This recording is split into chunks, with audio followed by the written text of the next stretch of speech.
Hi, and welcome back to the Javits Center. We're live for the Nest Summit, and my guest this morning is Michael Lewis from DWS.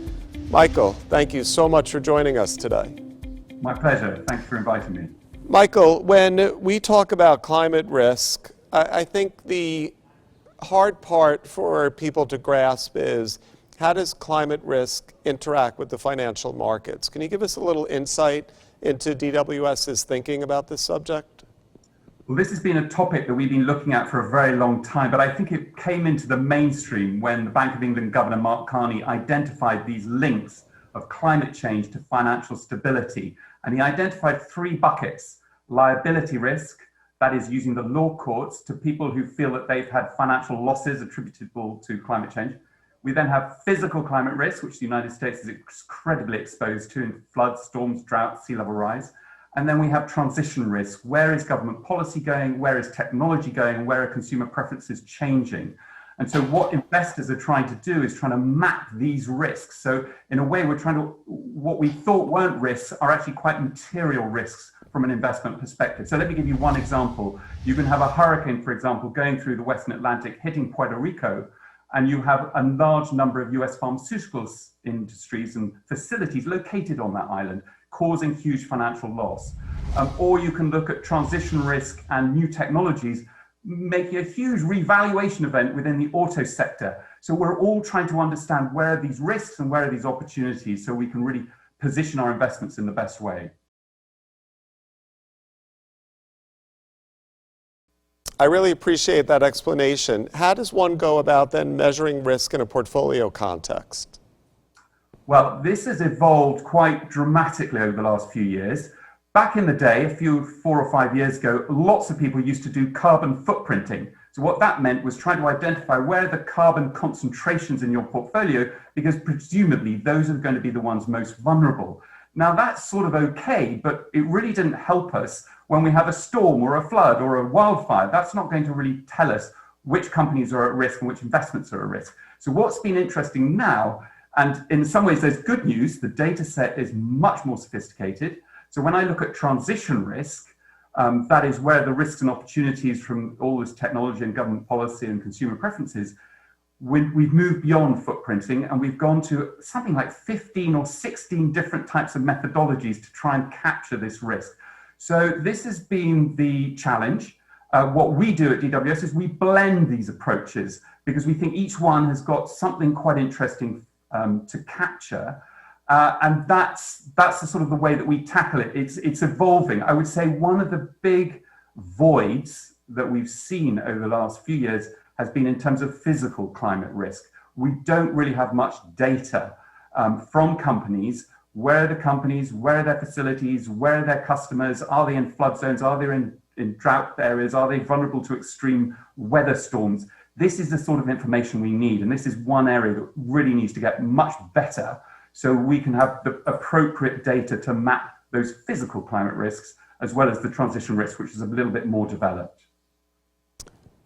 So, Michael, once somebody has identified these risks, how is an investor supposed to grapple with this within their portfolio? Well, I think one of the things to look at for is we use the investor agenda. Now, this is sort of a climate framework, if you will, that looks at various different channels as to what an investor could do. So, for example, it looks at what are the climate investments you can undertake, what is the public advocacy you can undertake, i.e. pushing governments to do more, and more importantly, it can be the disclosure, pushing those companies to disclose more information as it relates to climate. And probably, I would say the most important one is engagement. What are investors doing in terms of their engagement, their proxy voting activities? And I think there's a really interesting regional divergence here. European investors are very active in this area. So you can see there's a lot more scrutiny as to our asset managers walking the talk, as it were. And what is their record in voting in favor of climate resolutions? Now, there's some great organizations around the world, Ceres in the United States, Share Action in the UK, Morningstar. They all publish this data to show what asset managers are actually doing to assess their track record. European asset managers, DWS, we were ranked #1 in one of these surveys, looking at our ESG and climate resolution voting track record. The US guys, I'm afraid the bad news is you're not there yet. And this is where you're going to see huge resources being put into asset managers in the United States to really push that ESG and climate agenda through those resolutions. So I'm hoping that's what we'll see, and you'll see those league tables and voting track records start to improve quite dramatically over the next few years. So, Michael, one of the issues that I think a lot of people have with climate change is that it's always spoken about as a 2150 or 2100 problem. And yet we're seeing around the world today climate risk affect us in many different ways, whether it's fires in California or storms doubling in strength in the Gulf of Mexico or heat temperature records being broken across the Southwest United States. When we think about specific assets, what are the assets that are most at risk due to climate change? Well, I think the first thing to point out is you were identifying extreme weather events, and people get it. They understand physical climate risk. And obviously certain asset classes are going to be more exposed, and inevitably the work we've been doing on real estate and infrastructure and also listed equity have been areas where physical climate risk is very relevant. But we've also got to look at transition risk. And your other point was, oh, isn't this something that we don't have to worry about? It's 5-10 years down the road. Well, no, it's not. You get Forbes, for example, identifying a coal company in the United States, an energy company, as its top pick in a way, top 2,000 companies in the world. A year later, that company went bankrupt. And similarly, we've seen it in auto companies, Tesla, huge market valuation, multiples of what Ford is, but these companies are showing how these revaluation events are taking place today. European utilities is another example, the big write-downs in this space. So this is something that is happening today. And let me just sort of give you another example. Fossil fuel companies, the oil and gas companies, what we've been seeing since June is write-downs in this sector. And I'm very concerned of the fossil fuel sector over the next 5 years. You know, the potential that we'll see more write-downs, more cuts in capex, the dividends being cut, and you'll start to see more talk of stranded assets, that these assets aren't worth what we thought they were.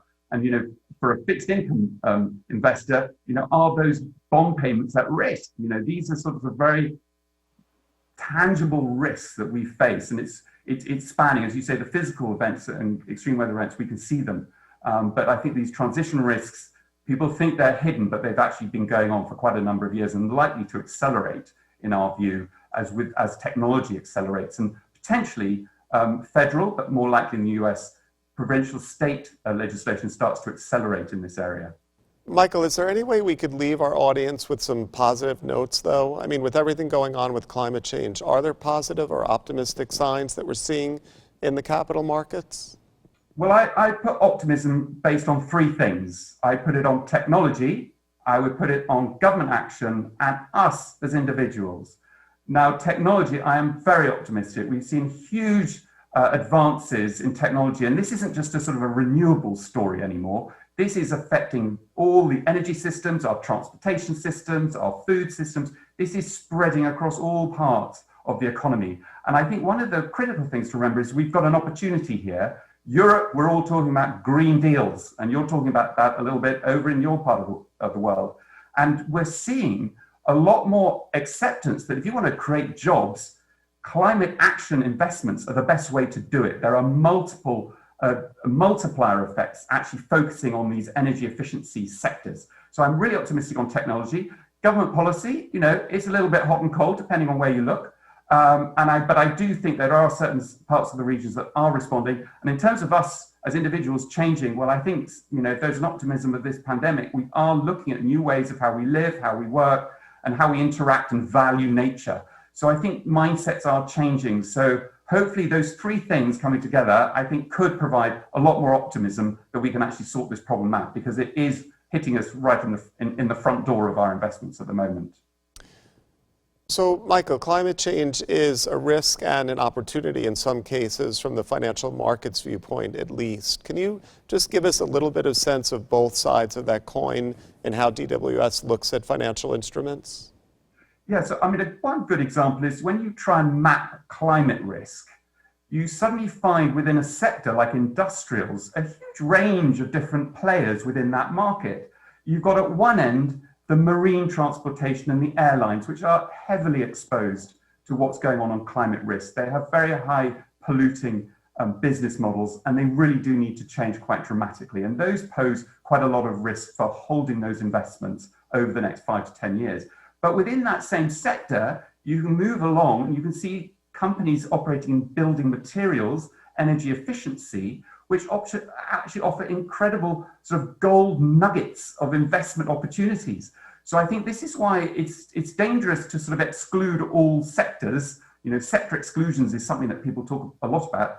We go a little bit more granular to subsector, individual securities to actually see the range of investment opportunities. And I think maybe to leave it on this, more and more investors are operating their investments according to the agenda of the Sustainable Development Goals.